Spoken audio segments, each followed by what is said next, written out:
நமோ நாராயணாய நமக. அக்ராஹ்ய சாஸ்வத கிருஷ்ணோ லோகிதாக்ஷ பிரதர்த்தனக பிரபூதஸ்திருககுப்தாம பவித்ரம் மங்களம் பரம். நான் பாலகோபால பக்தை லதா பேசுகிறேன். அனைவரும் சப்ஸ்கிரைப் பண்ணுமாறு கேட்டுக்கொள்கிறேன். இப்போ தான் இந்த விஷ்ணு சஹஸ்ரநாமத்தில் 7வது ஸ்டான்ஸாகவே வரும். இப்போ தான் அதை முடிக்க போகிறோம். என்னன்னு பார்த்தோன்னா, மங்களாய நமக. மங்களாய நமக அப்படின்னா பரம மங்களம். இதுக்கு என்ன மீனிங் பார்த்தோன்னா, மிகவும் மங்களமானவர். இதை சொல்லும் முறை பரஸ்மை மங்களாய நமக அப்படின்னு நம்ம சொல்லணும்.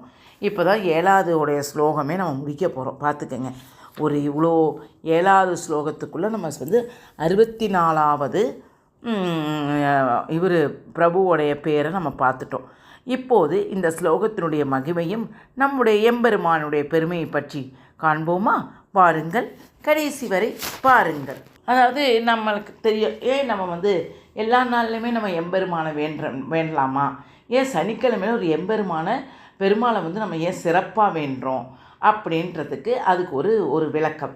அது என்ன விளக்கம்? சனிக்கிழமைக்கும் பெருமாளுக்கும் என்ன தொடர்பு? இதற்கான விடை என்னன்னு பார்த்தோன்னா, பிரம்ம புராணத்தில் உள்ளது. என்னன்னு பாருங்களேன். சூரியனுக்கு சஞ்சனா சாயா என்று 2 மனைவிகள் இருக்காது. நான் இந்த சனி பகவான் கதையில் நான் இந்த கதையை நான் பார்த்துருக்குறேன். அதனால் எனக்கு ஓரளவுக்கு இது தெரியும். ஓனாக சொல்கிறேன். அதாவது சூரியனுக்கும் சஞ்சனாவுக்கும் பிறந்தவர்கள் தான் யமதர்மராஜாவும் யமதர்மராஜாவும் யமுனா நதியில் சாயாவுக்கு பிறந்தவர் தான் சனீஸ்வரன். அதாவது 2 மனைவிகள். ஒருத்தவருக்கு யமதர்மராஜாவும் ஒருத்தவங்களுக்கு சாயாதேவிக்கு பிறந்தவன் தான் சனீஸ்வரன்.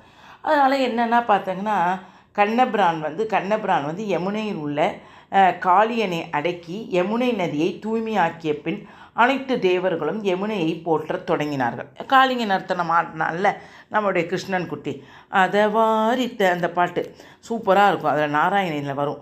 அந்த பாட்டு ஆடி முடித்தோன்னா அந்த கங்கை நீரே யமுனை நீரே தூய்மை அடைஞ்சிருது. அப்போ கங்கையை விட புனிதமான நதி என அதை புதுமையானது பவித்திரமான நதின்னு கொண்டாடுகிறார்களே, அதை கண்ட சனீஸ்வரன் யமுனையிடம் சகோதரியே, உன்னை மங்களமானவள் என்று எல்லோரும் கொண்டாடுகிறார்கள். ஆனால் என்னை மூடவன் என்றும் அமங்கலமானவன் என்று கூறுகிறார்களே, உன்னை போல நானும் எப்பொழுது மங்களகரமான ஆக வேண்டும் என்று என்ன செய்ய வேண்டும் என்று கேட்டார். நாம் சனி பகவான் எதை பார்த்து யமுனாவிடம் கேட்டாராம். யமுனாவிடம் கேட்ட உடனே பார்த்துக்கங்க, சனி பகவானுக்கு எவ்வளோ ஒரு கவலை பாரு. அங்கே நம்ம சொல்லுவோன்னே சனியனே பீடையனே அப்படின்னு நம்ம சொல்லுவோம்ல, அதெல்லாம் சொல்லவே கூடாது. சனி பகவான் எவ்வளவு சிறப்பு வாய்ந்தவர்ன்றதை பாருங்கள். அங்கே நாரதர்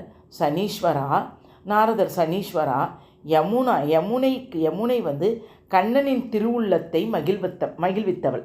ஏன்னா அந்த டான்ஸ் ஆடுறதுனால அந்த திருவுள்ளத்தை மகிழ்வித்தவள். அதனால் மங்களகரமானவளாக இருக்கிறார். நீயும் கண்ணனின் திருவுள்ளத்தை நீ சந்தோஷப்படுத்தினார், நீயும் மங்களமாகி விடுவாய் என்று கூறினாராம் நம் நாரதர். அவனை உசுப்பேத்தி என்ன செய்ய வேண்டும் என்று சனீஸ்வரன் கேட்டாராம். உசுப்பேத்தினாராம், நீ அவருக்கு பிடிச்ச மாதிரி நீ நடந்துக்கிட்டா நீனும் மங்களமானவராக ஆவானோன்னு நான் என்ன செய்யணும் நாரதரே அப்படின்னு நம்மளோட சனி பகவான் குட்டி கேட்குறாராம். அதற்கு நாரதர், ஹோலிகா என்ற இரணியனுக்கு ஒரு சகோதரி, யார்? இரணியகசிபுக்கு ஒரு சகோதரி இருந்தார். அவளுக்கு தீயால் அவளுக்கு சுடப்படாமல் இருக்கும். தீ எப்படிப்பட்ட தீயுமே அவளை சுட்டே எரிக்காதான். விஷத்தன்மை அவளுக்கு அப்படி ஒரு விஷத்தன்மை அவள்கிட்ட இருக்குதான்.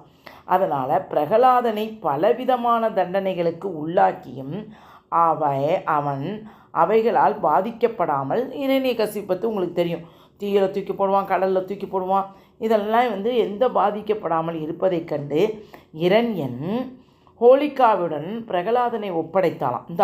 இவன் எனக்கு எப்போ பாரு நாராயணான்னு சொல்கிறான், இவன் நீயே ஏதாவது செஞ்சுக்கோ அப்படி தன்னுடைய சகோதரிட்ட சொன்னோன்னே பிரகலாதனை தீயில் தள்ளிய ஹோலிகா தானும் தீக்குள் இறங்கி அவனை வெளிவர முடியாதபடி அழுத்தினாலாம். எப்படி பாருங்கள், எவ்வளோ ஒரு கெட்ட எண்ணம் பாருங்கள். அப்போது நரசிம்ம பெருமாள் ஹோலிகாவின் பிடியிலிருந்து பிரகலாதனை காத்து வெளியே அழைத்து வந்தாராம். யார்? நம்ம நரசிம்மர் தேவன். அதனால் ஹோலிகாவிடமிருந்து நரசிம்மர் பிரகலாதனை காத்த நாளை தான் ஹோலி பண்டிகையாக மக்கள் கொண்டாடுகிறார்கள். எப்படி தெரியுமா? நான் கூட கேட்பேன் நிறையா பேர்த்திட்ட, ஹோலி பண்டிகை எதுக்கு கொண்டாடுறா? சும்மா ஒரு சந்தோஷத்துக்குன்னு தான் சொல்லுவாங்க. அந்த ஹோலிகாவிடமிருந்து நம் நரசிம்மர் காப்பாற்றினால தான் ஹோலி பண்டிகை கொண்டாடுகிறார். இந்த ஹோலிகா பெண் என்பதால் நரசிம்மனை அவளை கொல்லாமல் விட்டுவிட்டாராம். இப்போது அவள் தன் சகோதரனான இரணியனை கொன்ற திருமாலை பழிவாங்க துடித்து கொண்டிருந்தாளாம். யார்? இரணியை கொன்றார். யார்? நம்மளுடைய நரசிம்மர் கொன்றதுனால திருமாலை பழிவாங்கணும் அப்படின்னு சொன்னாலாம். திருமால் கண்ணனாக அவதாரம் செய்து அறிந்த அவர் என்ன செஞ்சான்? ஹோலிகா அவள் கோகுலத்துக்கு வந்து விட்டான்ற நாளை இங்கே ஹோலி பண்டிகையில் எல்லாரும் கொண்டாடுறாங்க.